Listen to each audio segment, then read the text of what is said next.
Okay, Unit 10, Lecture 5, C. I was just talking about Bill Clinton's foreign policy successes when we were talking George H. Bush and Clinton both supported NAFTA, the North Atlantic Free Trade Agreement, which makes Canada, the United States, and Mexico a free trade zone, lowers and does away with most tariff restrictions. Then we had Clinton restoring communications and relations with communist Vietnam, and then his other big foreign policy successes in the early 90s.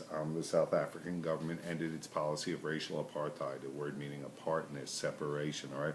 And apartheid was a brutal system of racial segregation and discrimination against South Africa's overwhelming black majority, by which the small white minority had ruled over since the early 17th century. And this should be in some people's minds right now, because we just saw the passing of Nelson Mandela a couple of days ago, and he spent 27 years in prison for resisting the apartheid system. So at the same time, the white-controlled government released from prison Nelson Mandela, the leader of the African National Congress, ANC, which was founded in 1912 as an organization committed to racial justice and equal rights for black South Africans. It became clear to the world that the black majority would rule South Africa, and Nelson Mandela would emerge as that nation's leader. So, as this is going on, the Clinton administration lifted economic sanctions against the Republic of South Africa, and these sanctions or penalties have been in place since 1986.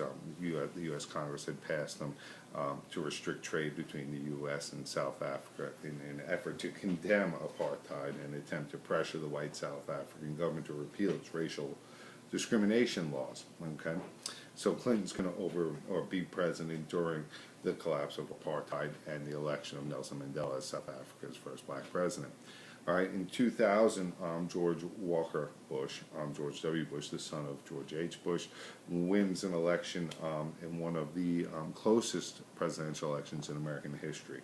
All right, and then on September 11th, 2001, the Bush administration faces an unexpected foreign policy crisis when Islamic terrorists flew to hijack commercial jet planes into the Twin Towers of the World Trade Center in New York City. And terrorists crashed a third jet into the Pentagon. The resulting death total totaled nearly 3,000 Americans and citizens of other countries. And since this terrorist attack on 9/11/2001, be aware that the United States has formulated domestic and international policy in an effort to confront terrorism worldwide.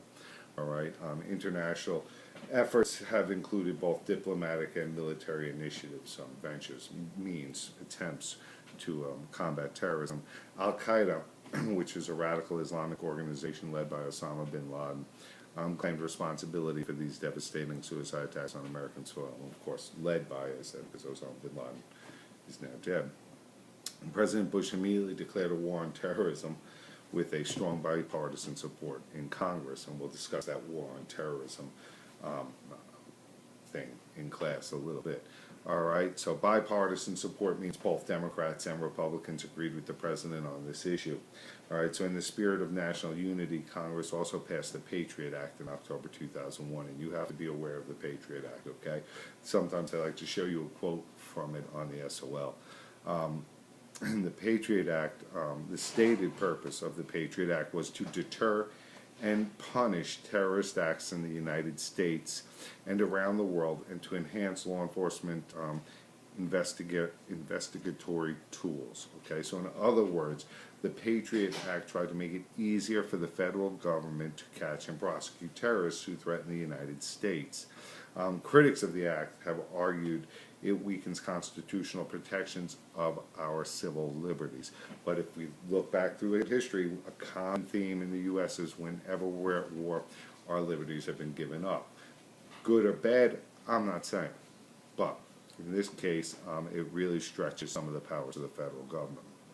All right, and some federal courts have declared some provisions of this law unconstitutional.